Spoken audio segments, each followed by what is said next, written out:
The opinions and views expressed by individuals during this broadcast are their own and may not be the opinions of this network, their group, or other organization they may be involved with.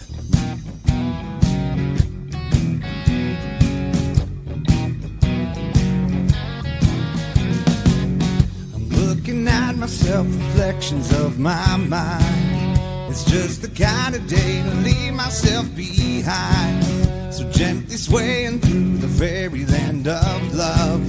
If you'll just come with me, you'll see the beauty of Tuesday evening news. Tuesday evening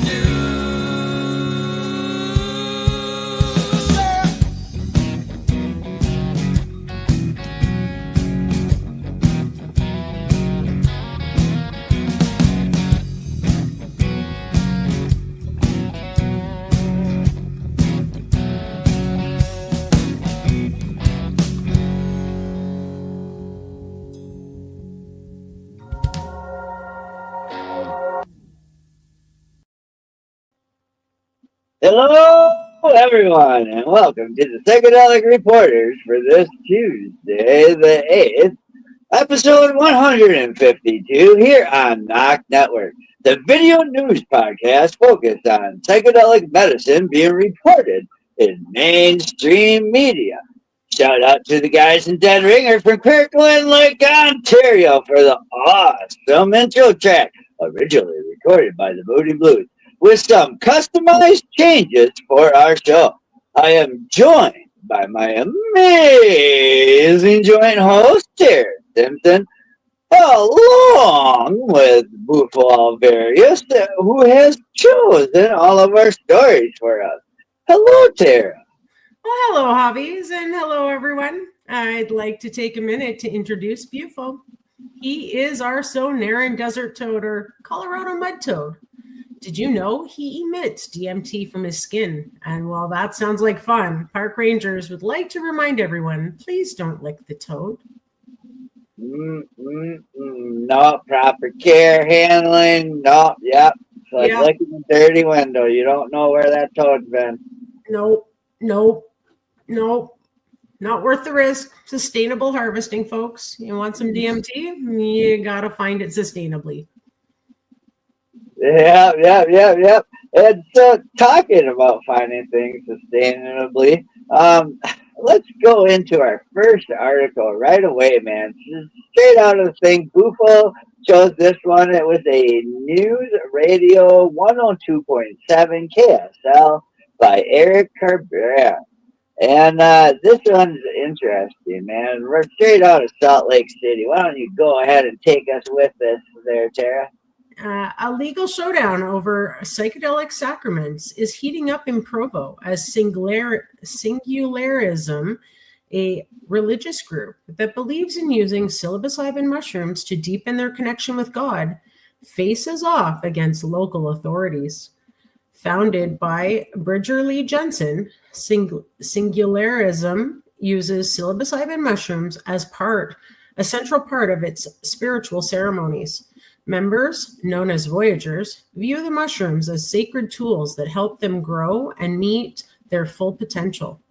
Jensen emphasized that Singularism is not for everyone, but for those who are called to it. Singularism is made for those that it calls to, Jensen said, for those who feel they need to embark on their own psychedelic therapy journey to grow and develop.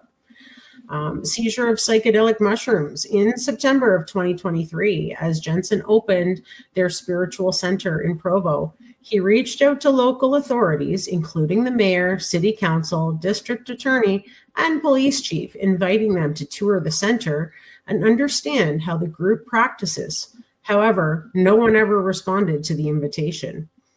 Then on November 11th of 2024, Provo police arrived at the center with a search and seizure warrant. Officers seized items including Singularism's sacred scriptures, described by Jensen as guides for their spiritual journeys, as well as 450 grams of psilocybin mushrooms from a locked safe. According to court documents, officers not only seized the group's property, but also recommended that Singularism cease its religious practices and wanted Jensen to expect criminal charges. 2 days later, Provo police sent a letter to the center's landlord labeling Singularism as a drug distributing nuisance and threatened civil abatement unless the group was evicted. The landlord, however, defended Singularisms, praising them as exemplary tenants and stating that any further action should wait until the legal matter was resolved in court. Jensen then filed a legal challenge in state court, arguing that Singularism should be granted an exemption from the drug law based on religious freedom. However, officials rejected this, claiming Singularism wasn't a legitimate religion and asserting that the government had a compelling interest in stopping the group from distributing illegal substances. The case was moved to federal court, where Judge Jill Parrish issued a temporary restraining order ordering the return of the seized items. But just 5 days later, Jensen was hit with criminal charges, including possession of psilocybin with the intent to distribute, possession of THC, and drug paraphernalia. Wow. The religious freedom argument. Despite the criminal charges, the federal case continued. On February 20th, Judge Parrish ruled in favor of Singularism, granting a preliminary injunction that allowed the group to continue holding its ceremonies while the case progressed. The order also required authorities to return the psilocybin mushrooms within 14 days. The raid on Singularism Center occurred nearly 8 months after Utah Governor Spencer Cox signed the exercise of a religion amendment, which advocates say is designed to protect religious groups from government interference. Jensen acknowledged the emotional toll the raid had taken on him and his group. It profoundly impacted us, he said. In transparency, I didn't bring any new Voyagers for months without telling them about the pending lawsuit. That impacted our growth. However, he said the support from his community was unwavering. Nobody distanced themselves from me. Nobody said, I'm scared of this. They all backed me up.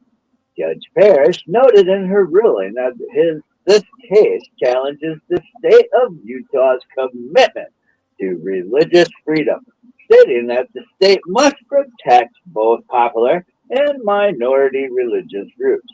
The religious exercise claims of minority ethnogenic religion put the state of Utah's commitment to religious freedom to the test, Parrish wrote.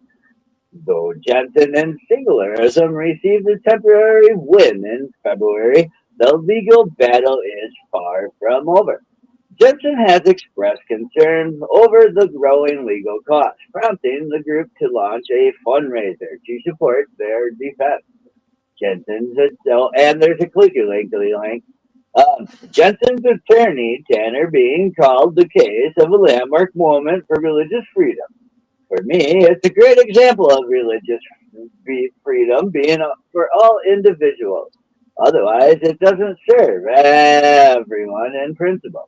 It's more of a matter of religious favoritism or preference, or for religions we find more palatable as a society. Wow. Next steps. Jensen shared how Singularism developed a comprehensive policy and procedure manual for the safe use of psilocybin in its rituals.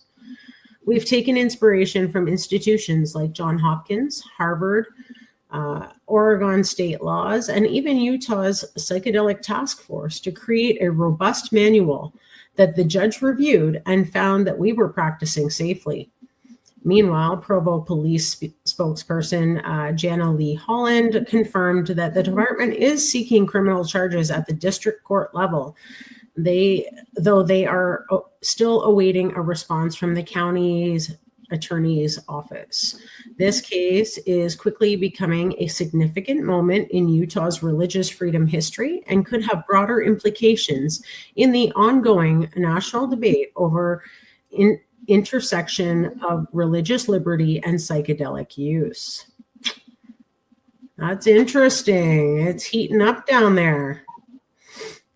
Well, in Utah, it's Utah is a very diverse state of change, and I didn't expect it. I didn't expect this article to be so pro and psychedelic religion, and it's they make a great point as these churches pop up, as we see it in San Francisco and other states, Colorado, Oregon.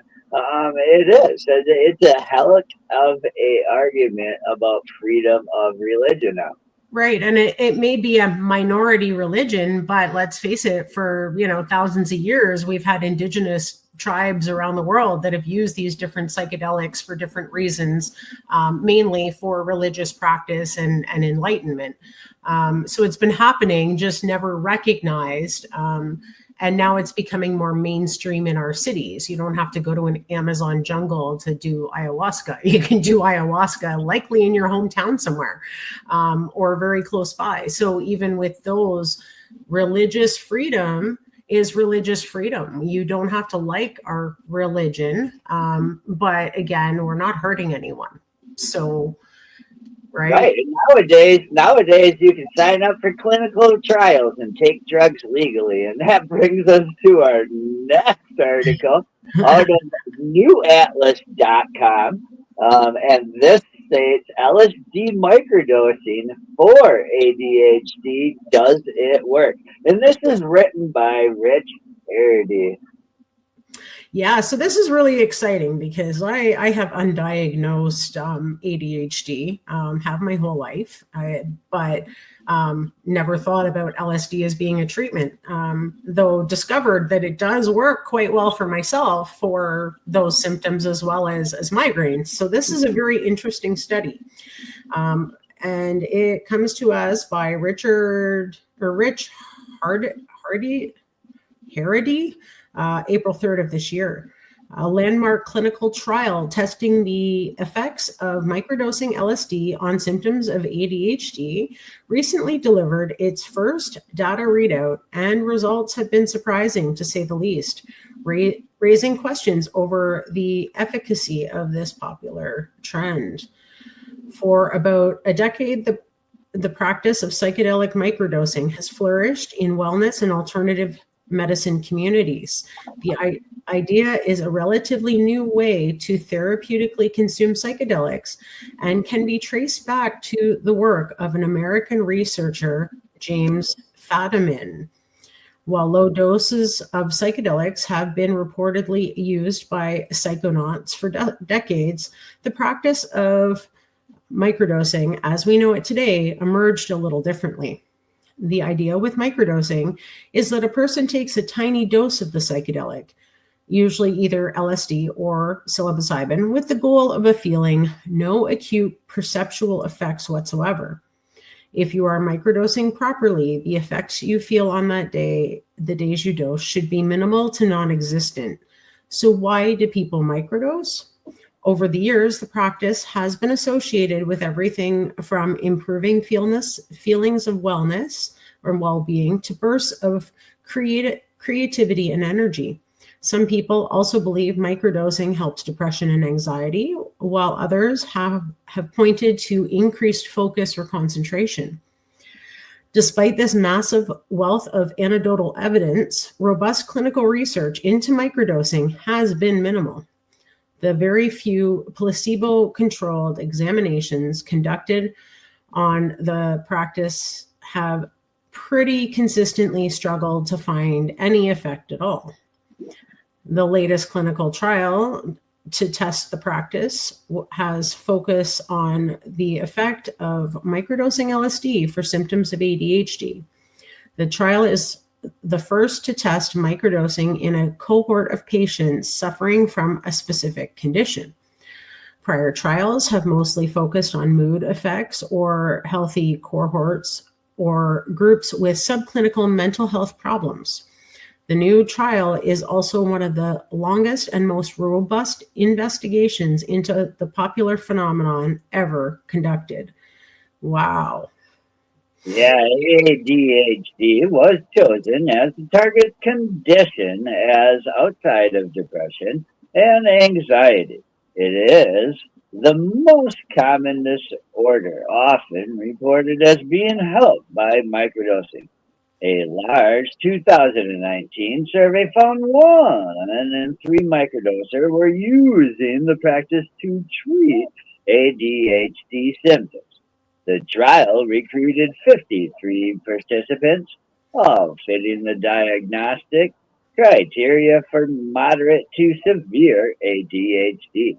Half were given LSD microdose of 20 micrograms, and the other half were given a placebo. All were administered doses twice a week, 6 weeks. At the end of the study period, all participants showed statistically significant reductions in their ADHD symptoms, regardless of the placebo or LSD. In fact, the placebo group displayed marginally greater symptomatic improvements, although that difference was considered statistically insignificant. In an email interview, study leader Matthias Alexi notes that the trial did not explicitly measure expectancy, which is the level of pre-existing belief of a person has that microdosing works. But it did track the efficacy of blinding, and interestingly, most participants thought they received LSD, even those in the placebo group. Lichty believes this strengthens the veracity of the trial's findings. This is important as it points out to a good blinding, Lichty tells New Atlas. There was absolutely no efficacy difference between placebo and LSD. Thus, even with a very large study, no effect would have been detected. However, the response was clearly better in those believing they got LSD versus those believing they got a placebo, fewer patients. Wow. Wow, that is something. Another fascinating aspect of the study was the choice of LSD dose by the researchers. 20 micrograms of LSD is generally considered to be on the high end of a microdose. In fact, it is a dose high enough that it will likely to be felt acutely by participants.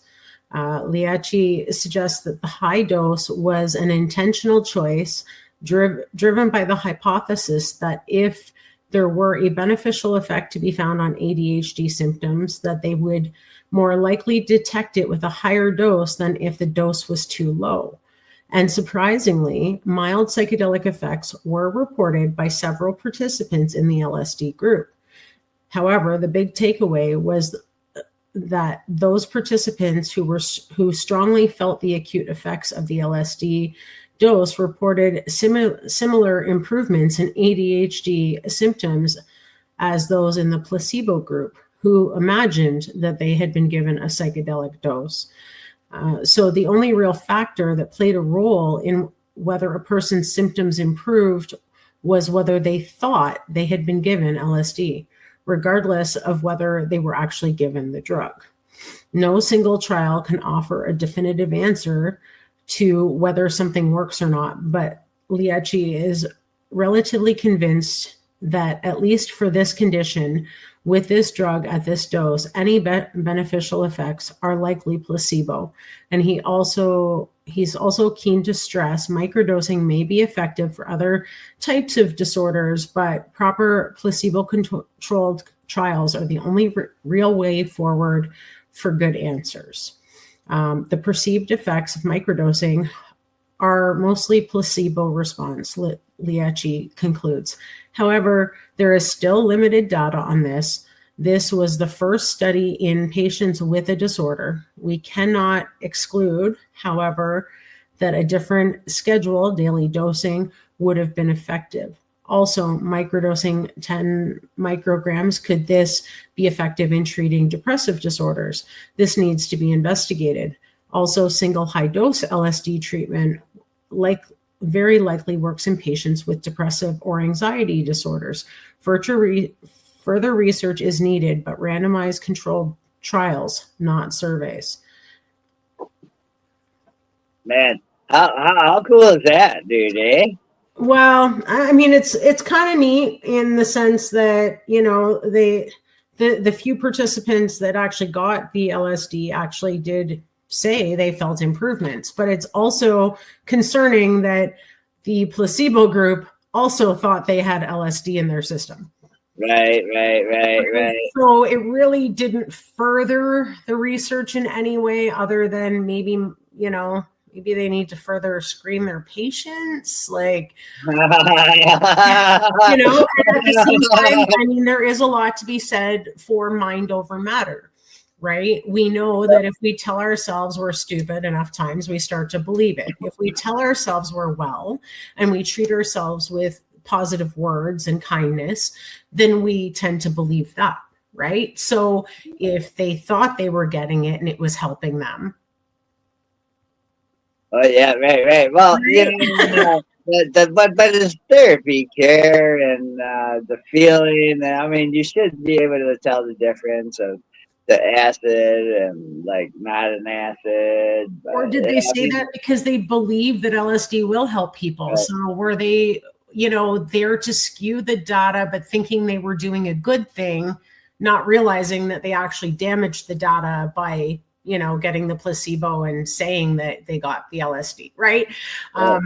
So there is some, you know, again, did they believe that LSD would help them and think that they'd be the lucky one to get it and thought that they actually did, so they said that they did? Or, you know, it's hard to say. I go there today thinking I was taking drugs. Our next study comes out of Earth.com. And this talks about how psychedelics, sexuality, and self-discovery. What a new study reveals. And this is written by Rodilan Pudol. Yeah, the growing number of legal psychedelic therapy programs in places like Colorado and Oregon has sparked new questions about how these substances affect people beyond traditional clinical outcomes. One area gaining attention is how psychedelics influence sexuality, gender identity, and romantic relationships. A new study by researchers at the University at Buffalo, University of Michigan Medical School, University of Exeter, and the University of South Carolina, Salkehatchie, offer the first real data on this topic. Published in the Journal of Sex Research, the study surveyed nearly 600 people about their experiences with psychedelics like psilocybin mushrooms, LSD, ecstasy, and ketamine. The results showed that these substances may play a role in shaping how people view their intimate lives. Psychedelics and sexuality. Participants in the study reported that psychedelic experiences led them to deeper feelings of connection with their partner. Many described improved relationship quality, including attraction to their current partner and more satisfying sexual experiences. Dr. Daniel Kruger is a research associate professor in the University at Buffalo School of Public Health and Health Professions and first author on the paper. People in clinical trials and people going on psychedelic retreats in other countries have talked about a broad range of positive effects, including greater self insight and feeling more connected to other people, said Dr. Kruger. Could there be benefit for intimate relationship in the long term?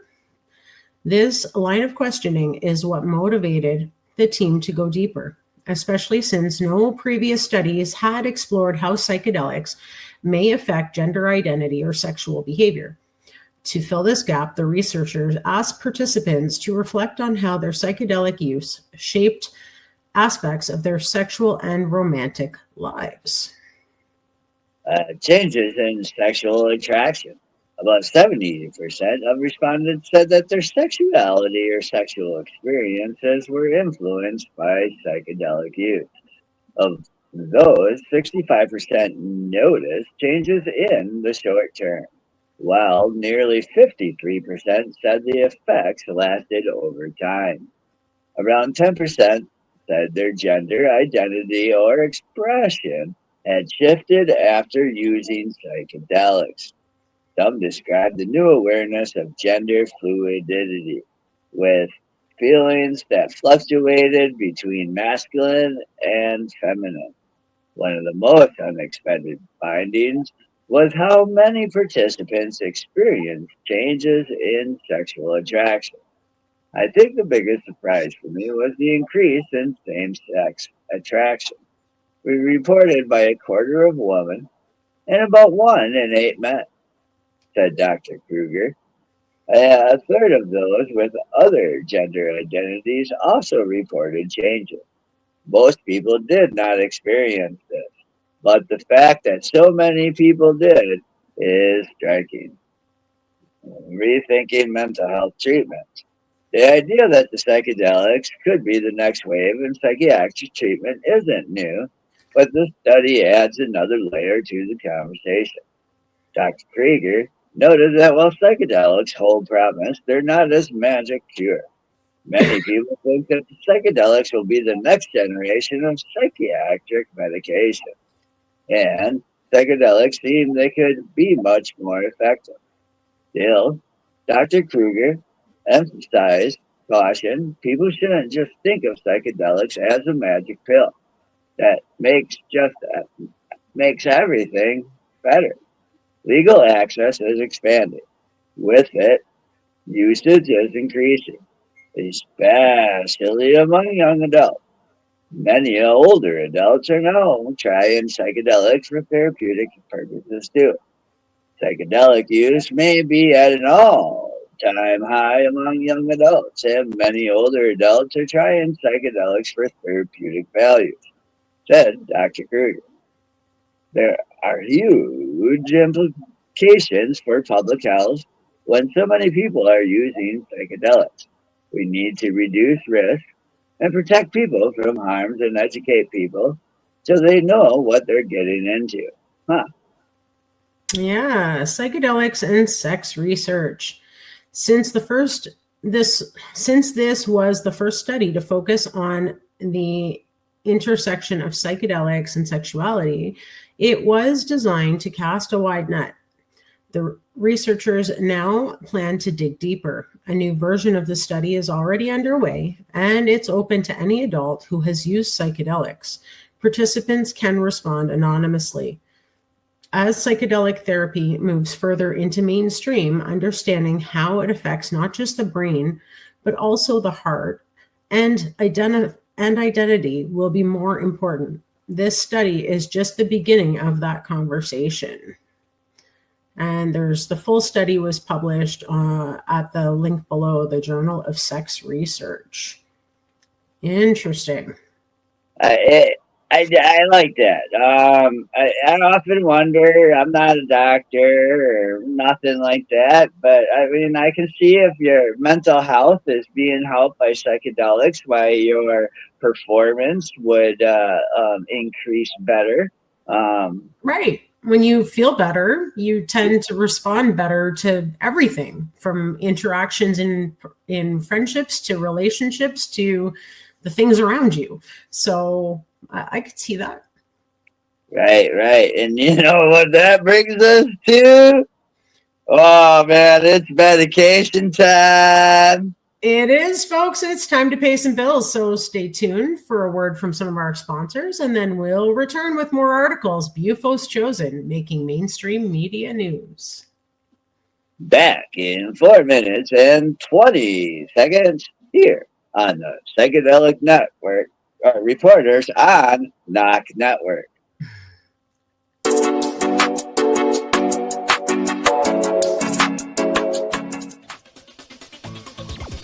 Advertising space available at NOK. Contact us for a rate sheet at NOKNetwork.com.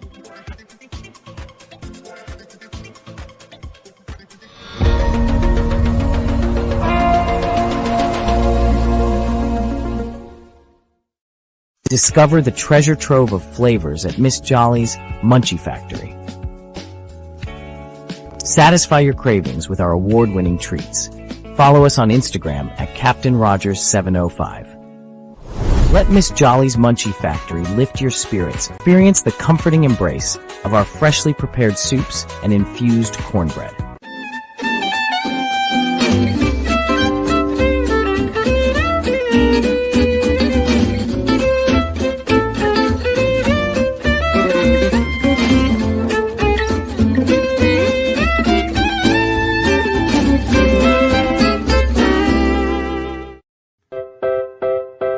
Join us for NOK Network monthly specials, 12 months a year. Movie nights. Spotlights on entertainment. And live on location coverage. Stay up to date about upcoming programming by subscribing to NOK Network on Rumble, YouTube, X, LinkedIn, Twitch, and Facebook. Check out our webpage at www.noknetwork.com.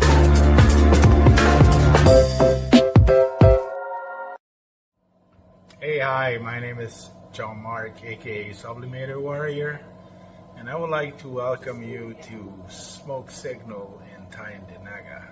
One dab make your whole dome drip sweat. One dab make the homies all dip set.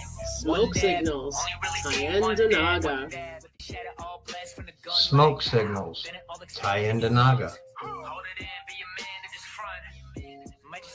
Smoke Signals, Tyendinaga. Ooey, ooey, gooey, that's a sticky dab. Sticky dab. Might just have to put this one on Instagram. Smoke Signals, Tyendinaga. Hold it in, feel it in your wrist. Smoke Signals, Tyendinaga. Check us out in Tyendinaga. 55 Highway 49 in Tyendinaga. It's on the res, and we're open from 10 a.m. to 8 p.m. 7 days a week. Tune in daily to NOK Network's diverse podcasting lineup. Ganja News Update, Mondays at 8 p.m. Eastern with Tara Simpson and Ron McNabb. Waking Up with the Wayniac, Tuesdays at 1 p.m. Eastern, 10 a.m. Pacific with Tombstoner Wayne Cruz from Tombstone, Arizona. Grow 420, Tuesdays at 4 p.m. Eastern with Ron McNabb. Psychedelic Reporters, Tuesdays at 8 p.m. Eastern with Hobbies Puppets and Tara Simpson. Peace, News and Views, Wednesdays at 8 p.m. Eastern with Sir Stevo and Kim Cooper. Thursdays we have Open Your Eye with Kim Cooper and Tara Simpson, 8 p.m. Eastern. Followed by Thursday Night Vibes at 9:15 p.m. Eastern with Master and Mama Rochi. The IWK 710 Daily Sesh airs 7 nights a week with our rotating joint hosts, nightly at 7 p.m. Eastern. Thanks for tuning in to all the podcasting on NOK Network. Dudettes, enjoy the show, man. And we're back from our medication session live on Psychedelic Reporters here on NOK Network. And we have another set of stories coming at you from the realm of psychedelic medicine. So Let's get in it. Our next story is I gotta change my tabs. Hold on. You want to start us out on this? Sure. So this one comes to us from marijuanamoment.net, and its new bipartisan congressional bill would create psychedelics focused VA research centers to explore treatment for veterans. And it was written on April 4th by Kyle Yeager. Bipartisan congressional lawmakers have introduced a bill to provide $30 million in funding annually to establish psychedelic-focused centers for excellence at U.S. Departments of Veterans Affairs facilities, where veterans could receive novel treatment, including substances like psilocybin, MDMA, and ibogaine. The legislation from Reps Lou Correa and Jack Bergman, co-chair of the Congressional Psychedelics Advancing Therapies Caucus, is titled the Innovative Therapy Centers of Excellence Act. It would require VA to designate at least 5 of its medical facilities as centers for excellence that would be charged with researching the therapeutic potential of psychedelics for conditions such as anxiety, depression, post-traumatic stress disorder, and substance misuse disorder. Today marks a monumental step forward in our fight for veterans who return home with invisible wounds, Correa said in a press release on Friday. We've spent years pushing the VA to explore breakthrough treatments like psychedelic-assisted therapies because too many of our men and women in uniform return home differently than how they left. Now that the VA has heeded our call to make funding available to study these treatments, it's past time they build dedicated centers to study the therapeutic use of psychedelic substances that our veterans have been asking for, he said. Veterans deserve real solutions and not more of the same. The bill lists several psychedelics that the lawmakers want to see explored: MDMA, DMT, ibogaine, ketamine, and psilocybin. The VA Undersecretary could expand that list. And they could also add medical conditions that could be studied. It is time for Congress and the VA to take real action in support of veterans suffering from invisible wounds of war, Bergman said.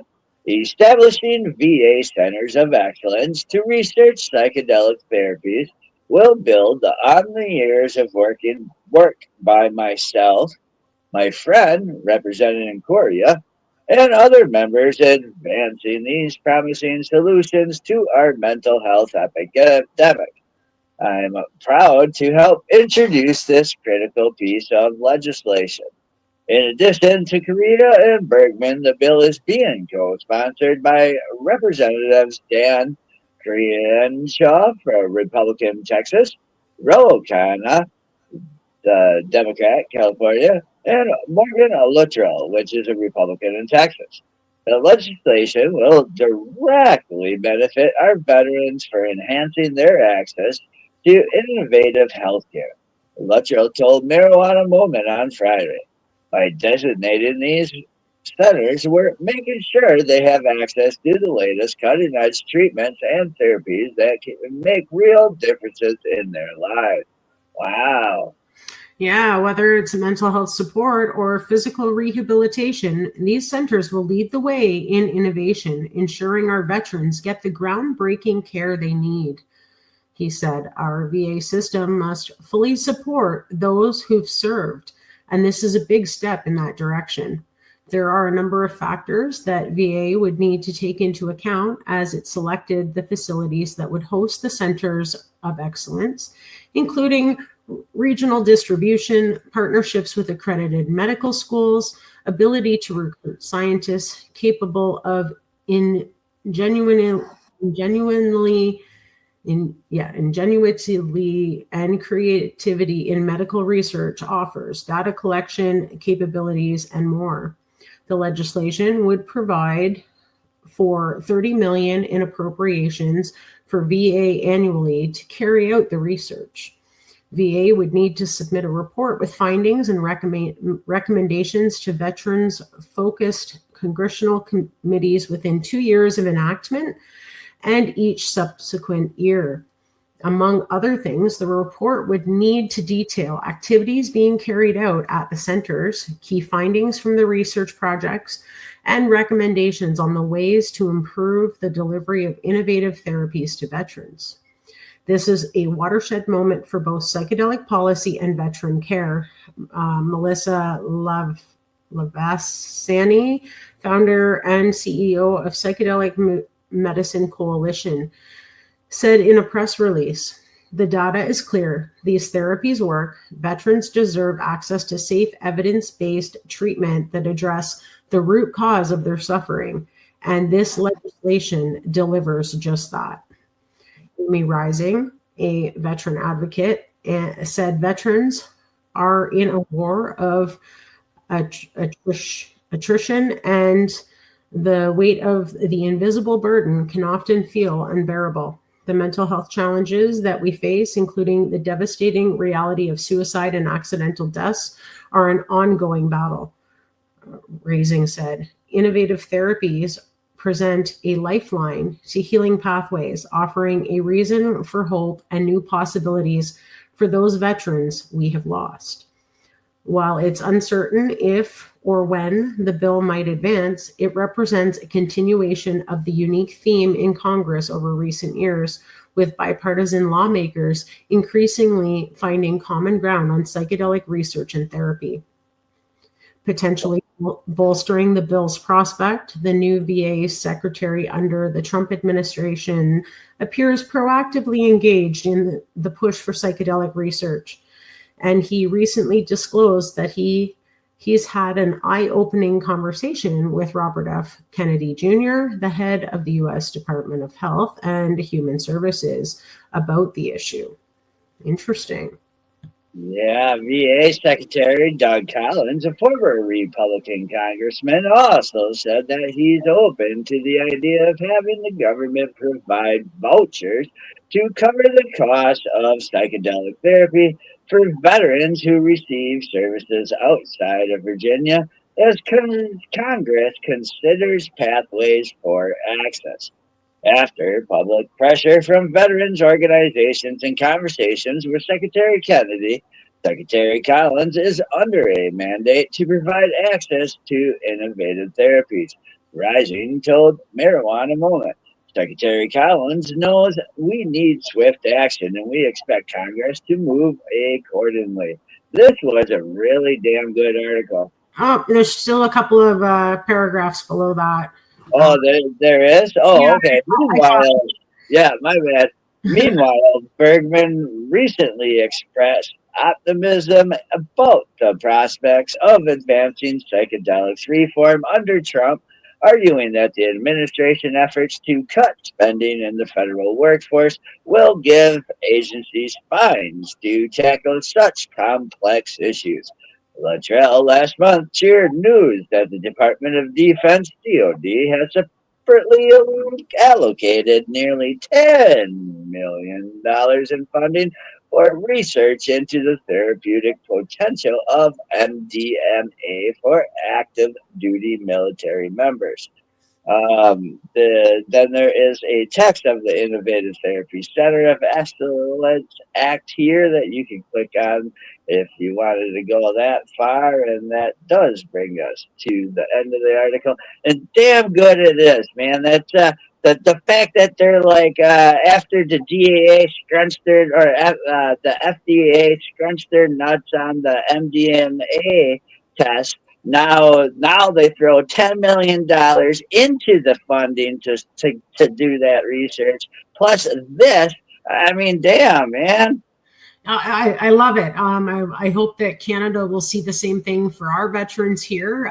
We have veterans that are like literally homeless because they don't have support from their VAs. So it'd be really awesome to see them step up and take care of our veterans in this country and maybe do some psychedelic research with them and, help cure them of some of their problems. So great that they're doing that in the States. So our next article goes into a newsmedical.net. And this brings us a Cornell researchers discover brain mechanisms behind psilocybin's effects. Yeah, so this was written by Cornell University on the 4th of April. Psilocybin is the active ingredient that gives so-called magic mushrooms their hallucinogenic kick. It also has the therapeutic potential for treating depression. Now, Cornell University researchers have identified a pair of key neurological mechanisms in the brain, a cell type and receptor that enables the psychedelic compounds' long-lasting effects, targeting the pyramidal tract neurons and their specific serotonin 5-HT2A receptor in the medial frontal cortex could enable pharmaceuticals to deliver psilocybin's mood-altering benefits while suppressing the perceptual hallucinatory trip. Geez, tongue-tied or what today? The findings were published in Nature. The lab of senior author Alex Kwan, associate professor of biomedical engineering, led the project. Essentially, the frontal cortex is important for the therapeutic effects, whereas the subjective perceptual effects, i.e. the trip, likely rely on another region of the brain, such as a visual pathway. This could have important implications for pharmaceutical treatment. Yeah, right now a huge focus from the pharmaceutical companies is on developing drugs that may be able to take out the trip but still give you the benefit for treating mental illness, as Kwan said. But this work shows that it could be difficult because in the end they target the same receptor. So one might think just delivering the drug to some specific brain areas, which can be a better way to do it. The research was supported by the National Institutes of Health, a One Mind Compass Rising Star Award Source Research Foundation, and the Connecticut Department of Mental Health and Addiction Services. And again, this is the journal reference of Kashuk and Scripture, small angle X-ray scattering analysis of porcine retinal binding protein 3. Wow, man, so I love reading these research. This is the third research that we talked about today.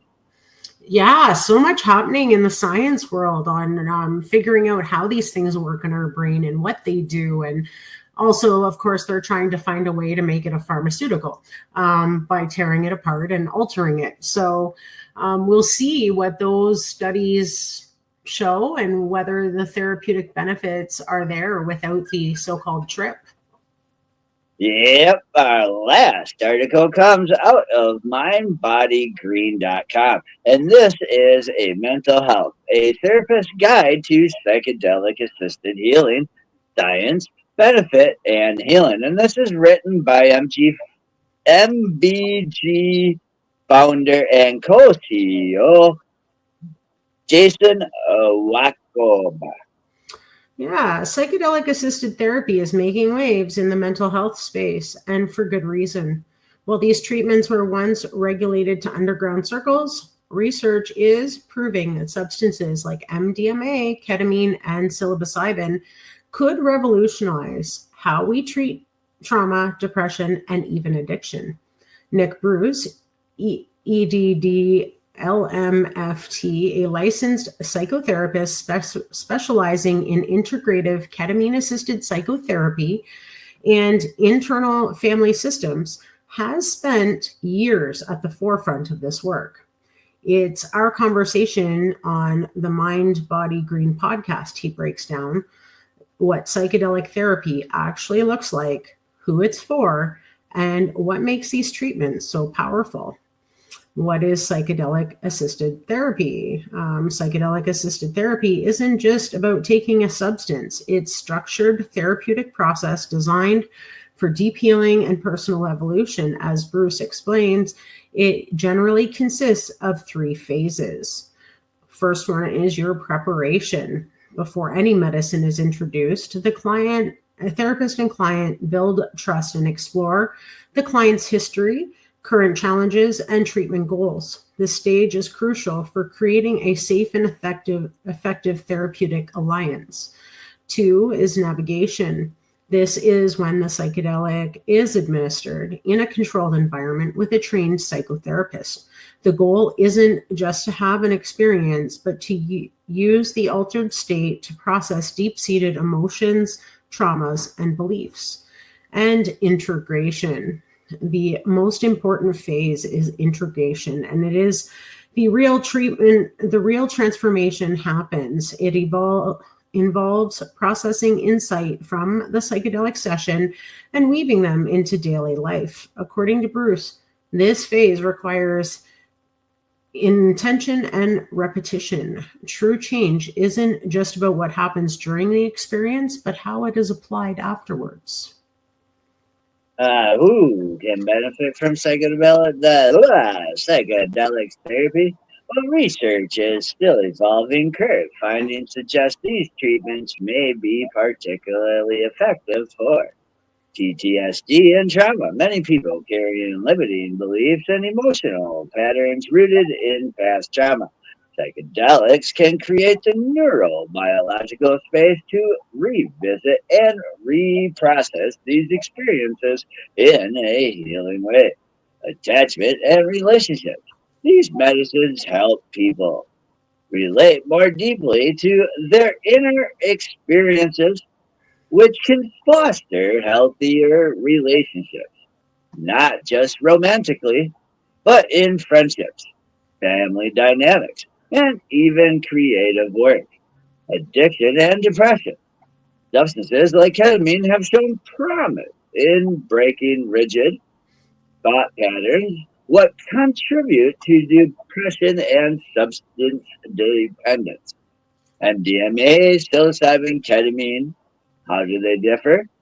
While the psychedelics share common therapeutic benefits, each one has distinct effects and use cases.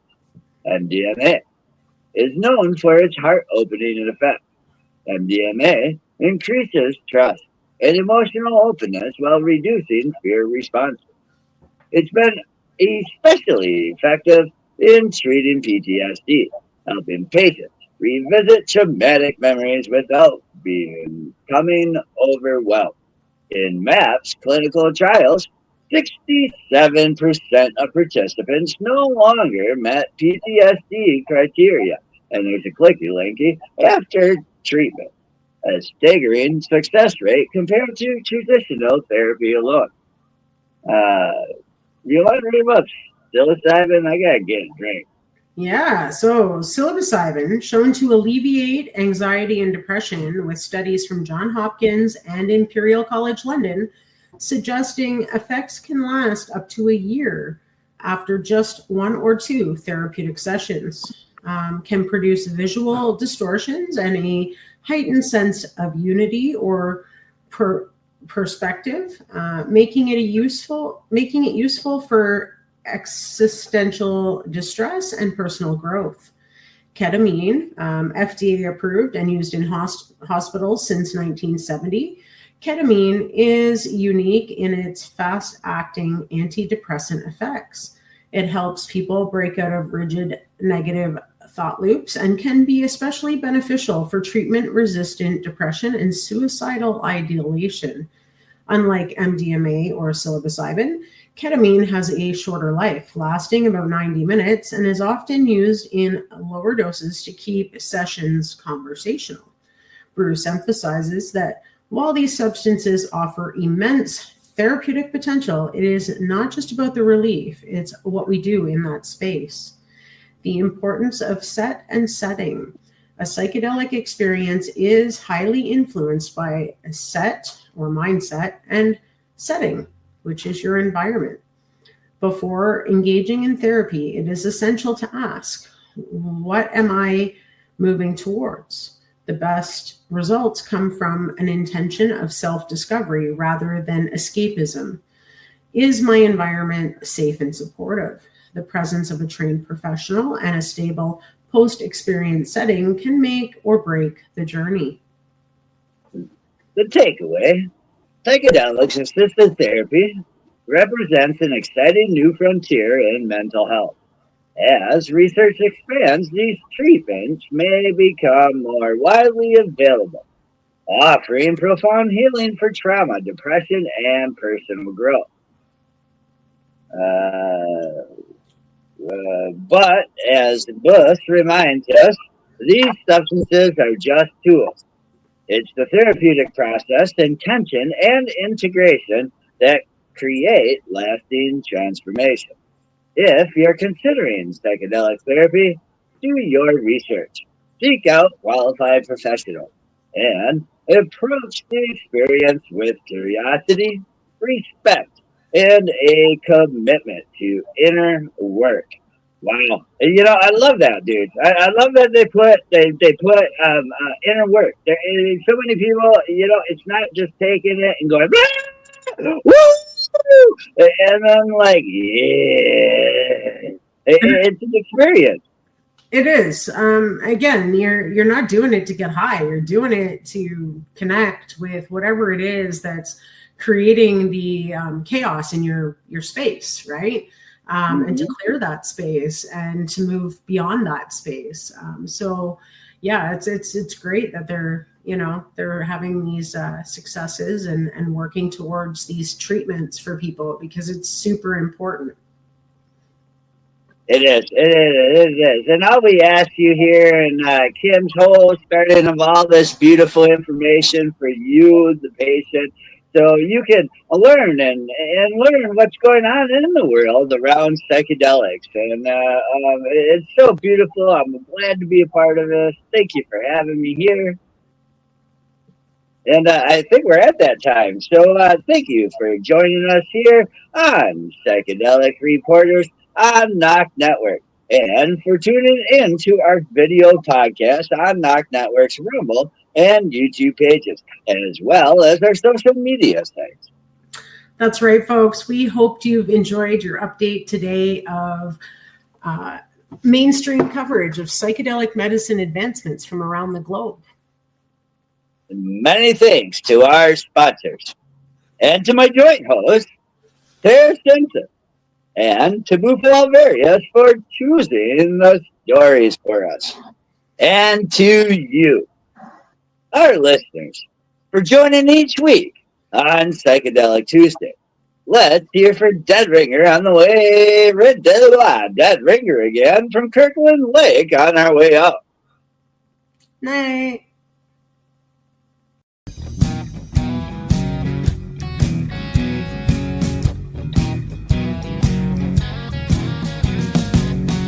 Looking at myself, reflections of my mind. It's just the kind of day to leave myself behind. So gently swaying through the fairyland of love. If you'll just come with me, you'll see the beauty of